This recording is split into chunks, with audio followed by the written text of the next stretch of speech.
We just love knowing what's going to happen. We love knowing the ending. It kind of gives us a sense of assurance. We know where this is all heading. But we know, don't we, that life just isn't like that. To live life really well, we have to live with loose ends. We have to live with not knowing what's going to happen. So much of our common life, in institutional life, is predicated on that whole idea of knowing how it's all going to work out. So we put great store in plans, 5-year plans, 10-year plans, mapping out what the future's going to look like. Institutions kind of tend to work in this way. They love having systems and organizations predicated on how things have been and how they predict it's all going to be. But life just isn't like that. And we thank God that life is unpredictable. Colours, you see, just splash into life. Rainbows suddenly appear. Storm clouds gather. Chaos happens. Healing emerges. These things, they just happen. Rarely do we anticipate them. Rarely do we plan for them.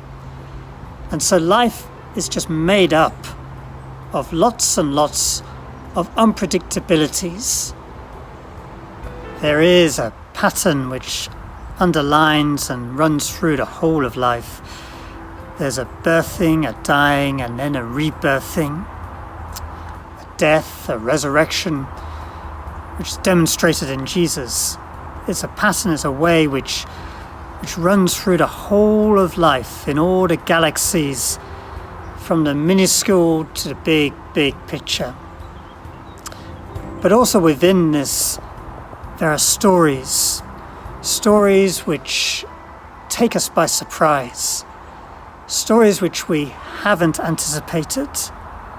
And living with these stories in the midst of the pattern of birth and dying and rebirth is really what life and learning to live life is all about.